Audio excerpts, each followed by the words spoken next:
एक छोटे से गांव में एक कच्चा मकान था। मिट्टी की दीवारें, टपकती छत और टूटा सा दरवाजा, यही उसकी पहचान थी। उसमें रहने वाला परिवार बहुत ही गरीब था। पिता रामू, मां गीता, बेटा अर्जुन और छोटी बेटी सीमा। उनके पास न जमीन थी न संपत्ति, सिर्फ मेहनत थी और उम्मीदें। रामू गांव में मजदूरी करता था, कभी खेतों में हल चलाता, कभी ईंट ढोता और कभी जंगल से लकड़ियां काटकर बेचता। गीता घर संभालती और दूसरों के घरों में जाकर रोटियां बनाती। अर्जुन सरकारी स्कूल में पढ़ता था, नंगे पांव फटे बस्ते में किताबें डालकर हर रोज 3 किलोमीटर पैदल जाता। सीमा अभी छोटी थी, लेकिन मां के साथ घर के छोटे कामों में मदद करने लगी थी। उनका दिन सूरज उगने से पहले शुरू होता और अंधेरा होने के बाद खत्म होता। कई बार घर में खाना पूरा नहीं बनता था, कभी सिर्फ नमक रोटी तो कभी उबले चावल। पर एक चीज जो हमेशा उनके घर में रहती थी वो थी संतोष। एक बार रामू बीमार पड़ गया, काम करना बंद हो गया, घर की आमदनी रुक गई।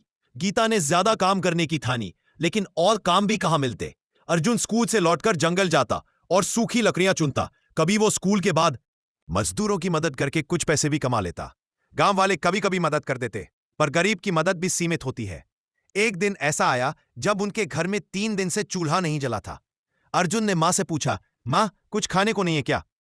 गीता की आंखों में आंसू थे, पर वो मुस्कुराकर बोली, बेटा, आज व्रत है, भगवान हमारी परीक्षा ले रहे हैं। उम्मीद की किरण। अर्जुन पढ़ाई में बहुत होशियार था।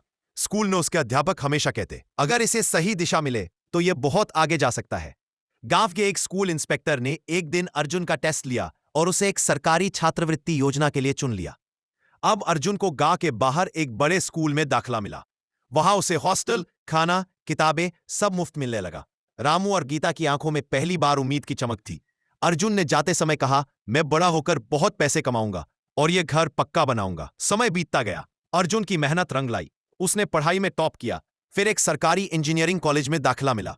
वहां से निकलते ही उसे एक बड़ी कंपनी में नौकरी मिल गई। पहली तनख्वाह से अपने माँ बाप के लिए एक बढ़िया लकड़ी का पलंग और नए बर्तन भेजे। रामू ने वो पलंग देखकर कहा, हमने तो कभी सोचा भी नहीं था बेटा ऐसा दिन देखेंगे। गीता चुपचाप दीवार के एक कोने में भगवान की मूर्ति के सामने दिया जलाकर आंखों में आंसू लिए बैठ गई। ये आंसू खुशी के थे। कुछ सालों में अर्जुन ने गांव में ही एक पक्का मकान बनवाया, 2 कमरों का, एक छोटी रसोई और एक छत वाला घर। जब वो पहली बार छुट्टी लेकर गांव आया और अपने पुराने कच्चे घर को देखा तो कुछ पल चुप खड़ा रहा। फिर उसने कहा, यही घर था जिसने मुझे बड़ा सपना देखने की ताकत दी। उसने वो पुराना घर नहीं तोड़ा, पास में नया घर बनवाया और पुराने घर को स्मृति घर नाम दिया। वहां उसने एक छोटी लाइब्रेरी बनाई ताकि गांव के बच्चे वहां पढ़ सकें। अब रामू और गीता आराम से रहते हैं। सीमा अब स्कूल जाती है, अच्छे कपड़े पहनती है और कहती है, मैं भी भैया की तरह अफसर बनूंगी। गांव वाले अब उस गरीब घर को देखकर कहते हैं, देखो मेहनत और पढ़ाई की ताकत क्या होती है। रामू अब दूसरों के बच्चों को प्रेरणा देते हैं, गरीब घर में जन्म लेना शर्म की बात नहीं, अगर मेहनत न करो तो वो शर्म की बात है। कहानी की सीख, गरीबी कोई पाप नहीं है, असली ताकत है मेहनत, धैर्य और विश्वास। एक गरीब घर भी उजाला देख सकता है अगर उसमें रहने वाले लोग सपने देखना और उन्हें सच करना जानते हो। एक कच्चे घर से पक्के मकान तक का सफर सिर्फ दीवारों का नहीं, दिलों की हिम्मत और संघर्ष का होता है।